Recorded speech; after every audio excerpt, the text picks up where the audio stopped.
فيلمنا بيبدأ بست اسمها أني اللي بتكون في المستشفى لأنها كانت بتولد خلاص. لما بتوصل المستشفى الدكتور بيقول لجوزها إن أني ماتت بس الطفل عاش. بس الغريب إن الطفل شكله مختلف جدا، وكانوا شاكين إن عنده مرض البهاء، والبهاء ده بيكون مرض جيني بيخلي الجلد أجزاء منه لونها أبيض.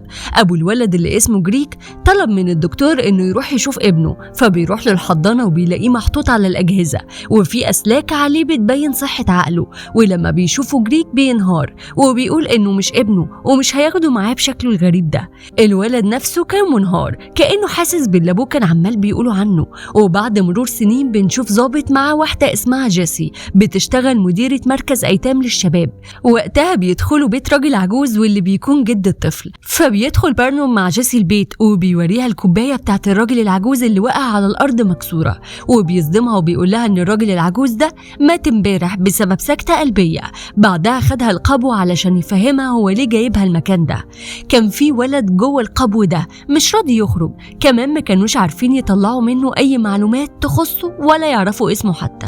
ولما بينزلوا القبو بيشوفوا الولد مستخبي على جنب في الضلمة لأنه خايف منهم. وأول ما بيطلع للنور بنشوفه هو لونه أبيض زي اللبن، وجسمه ما فيهوش ولا شعراية، وعينه كان لونها بنفسجي. ولما سألوه اسمك ايه قال لهم معرفش، بس جدي على طول كان بيقول لي يا واد يا بودرة، بس اسمه الحقيقي كان جيرمي. بعد كده خرج الضابط وساب جيسي مع جيرمي علشان يتكلموا سوا، يمكن جيسي تقدر تطلع منه بأي معلومات.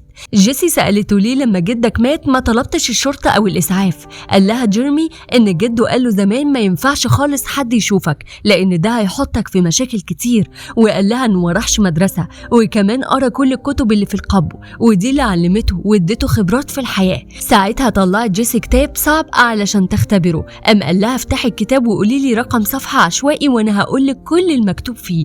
قالت له طيب صفحة 216 بتقول ايه؟ واتصدمت جيسي لما سمع لها كل اللي مكتوب فيها بالنص، وقال لها لو عايزة اجيب كتاب تاني ونعمل نفس الحركة دي يلا بينا انا مستعد.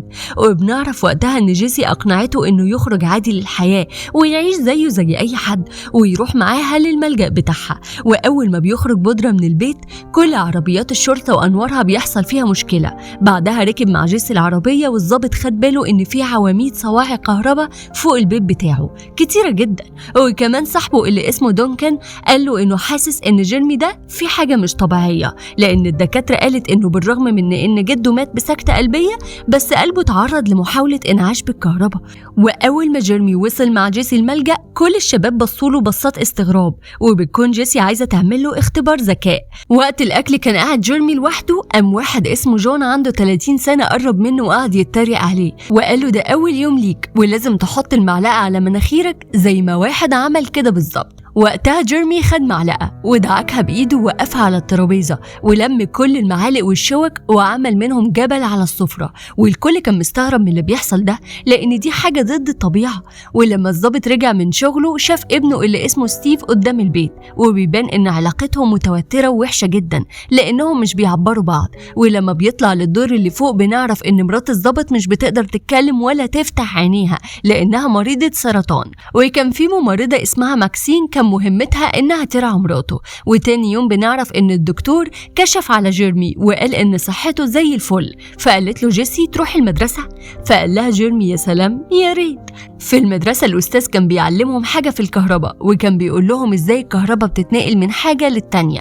جيرمي كان مرعوب جدا وقت شرح المدرس وكان بيحصل له حاجات غريبة، والكهرباء زادت في جسم جيرمي لدرجة انها ضربته بموجات كبيرة وكل اللي حواليه اترعبوا لانه من كتر الكهرباء كان بيطير لفوق. وقتها المدرس ما كانش عارف ازاي يتصرف، قام رمى عليه كرسي خشب علشان يقدر يوقف الكهرباء دي. ولما لمسه شعر ايده كله وقف. بعدها خده للمستشفى. هناك الدكتور ما كانش قادر يصدق كلام المدرس لان كمية الكهرباء دي ممكن تحرق او تموت اي حد، بس جيرمي كان زي الفل يعني بيكذب عليه. ساعتها الأستاذ قال له إن جسم جيرمي مش بيتأثر بالكهرباء، علشان كده هو أملس وما عندوش شعر، لأن بويصلات الشعر في جسمه متأثرة بموضوع الكهرباء ده. وبعدها خرج جيرمي من المستشفى وكان عايز يروح بيت جده، بس قابل واحدة صاحبته اللي اسمها لينزي.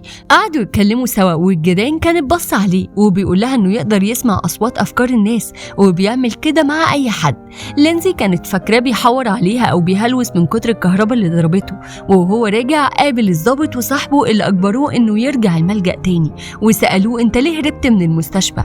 قال لهم إنه مش بيحب المستشفيات ولا بيطيقها، لأن أصعب يوم في حياته هو يوم ولادته. في المدرسة كانوا هيعملوا له اختبار ذكاء، والنتيجة كانت إن مستوى ذكائه خارق ومفيش منه اتنين. وفي الوقت ده قال لهم جيرمي إنه عايز يرجع بيت جده، بس جيسي قالت له إن البنك حجز على البيت بتاعهم خلاص. تاني يوم الضابط والشرطي خدوا جيرمي لرحلة يخيموا فيها. ساعتها جيرمي كان قاعد على جنب لوحده، قام الضابط قرب منه وكان في عاصفة شديدة.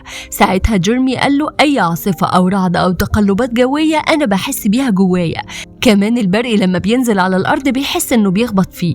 تاني يوم كان بيتمشى في الغابة، ولما كان بيضرب إيده في الأرض كانت بتطلع سحالي. ساعتها لاحظ إن جون وميتشي بيراقبوه، وجون كان معاه بندقية وهدد جيرمي وقالوا إنه ممكن يموته دلوقتي، لكن سمعوا فجأة صوت ضرب نار حواليهم ولقوا غزالة وقع على الأرض. والشرطي كان فرحان جدا وهو بيجري عليها وماسك في إيده بندقية صيد. ولما جيرمي شاف الغزالة اتأثر جدا وكان حاسس بيها، وحط إيده على رقبتها ومسك إيد الشرطي، فبدأ الشرطي يحس بوجع شديد ساعتها. ووقتها جيرمي كان بينقل الألم من الغزالة للشرطي، وفضل الشرطي يتألم، وجو كان خلاص هيضرب جيرمي بالنار. وقتها ميتشي رفع البندقية، وصوت الطلقة هو اللي خلى جيرمي يسيب الشرطي.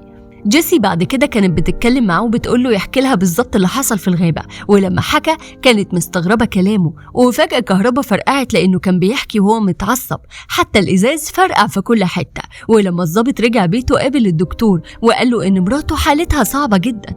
حزن جدا عليها وقال طالما هي حالتها كده ليه متمسكة بالحياة ومش راضية تستسلم وتموت.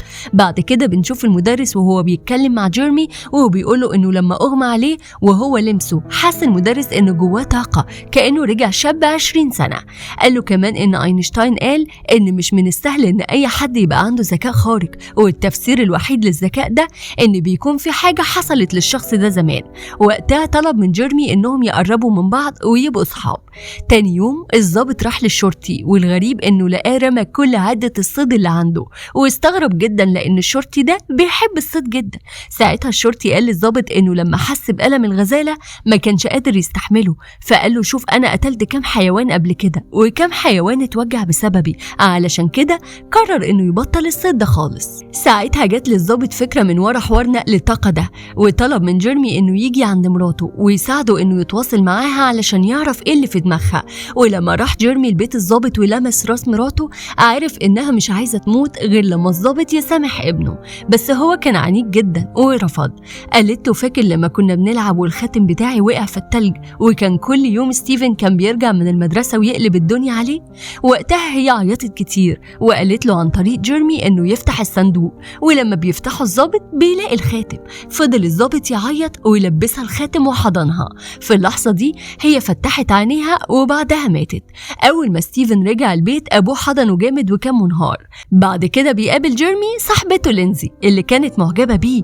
في الوقت ده أبوها شافها وراح لجيرمي وقعد يهزقه ويشتمه، بس ساعتها جيسي جت ندهت على أبو البنت اللي اسمه ديك، بس فضل برضه يهين في جيرمي وخد لينزي ومشي.